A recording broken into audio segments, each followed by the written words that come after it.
Good morning, all. Good morning. It's TD Watkins here. And I want to talk about something this morning. Let's talk about it. Let's talk about mental illness, especially in the African American community. I want to talk about the Daniel Penny versus Jordan Neely from the New York subway and the choking demise that happened. And I'm just wondering because the family is out now of Jordan's, and they're upset as they should be about his demise. But they said he was on the train and he was saying he was hungry, he was tired, he was cold. Where where were the family?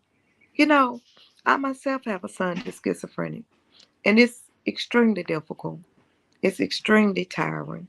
But where was the family when it came to what this young man needed? I mean, were they just so burned out that they weren't there for him? Or I can't figure out, I can't wrap my mind around how it was.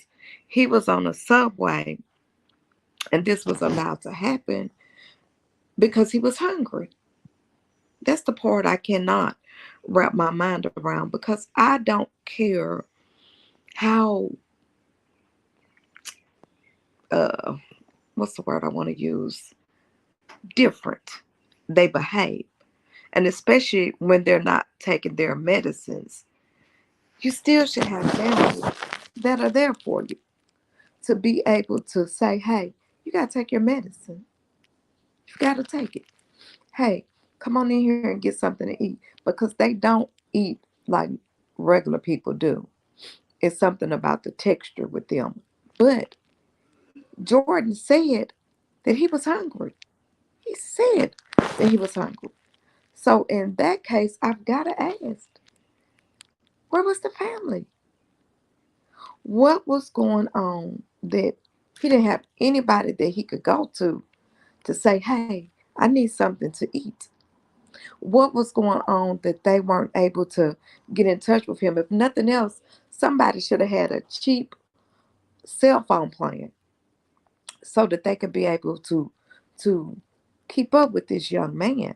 Now, I'm not blaming the family for his demise, but I want to know, where were the family, because we see them coming out now and they're up in arms and they're outraged. But they should be up in arms and they should be outraged. But they also had an obligation to keep their loved one safe. They knew he had schizophrenia. They knew this. This didn't just come about. So where were they so that they could keep him safe? Malachi, go wash your face. Go wash your face and brush your teeth.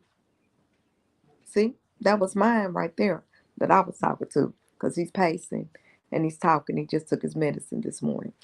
But and he goes to work. You know, he works. But I still have to keep an eye on him. His brothers keep an eye on him. So I can't understand coming out on the back end if you weren't there on the front end. And if you were there on the front end, what happened that he was able to get on that subway? Because they had to have known that he was having a crisis. And when they're in the middle of having a crisis, I know in Tennessee, if they have a crisis prevention place and a place that I could call for my son when he's in crisis. I know in New York they have places that they could call when the uh, mentally ill are having a crisis. So why is it that nobody called to get him some help so they could put him inpatient to get his medicine regulated? Because every now and then with schizophrenics, their medicine will stop working and they have to up their dose and sometimes even get on a whole new medication. But in this young man's case, it looks like none of that happened. And I just have a problem with that. I have a problem with the family coming out of the woodwork demanding we do this and we do that when you didn't do what you were supposed to do on the front end. And if you did do what you were supposed to do on the front end and the state didn't help you, that's something that we need to talk about it. Let's talk about it because I feel like this stuff does need to be regulated more state to state, so that it could be just a one so that's just my take on it this morning. I feel like we need to talk about it and we need to keep our family members and friends with mental health issues safer and closer to our best. You know?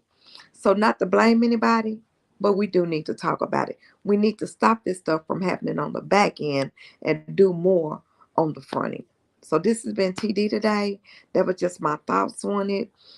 Like I said, I have a son that's schizophrenic too. So let's talk about what could we do better. Comment on it. If this video means anything to you, if it touches you, please share. Thanks. Bye.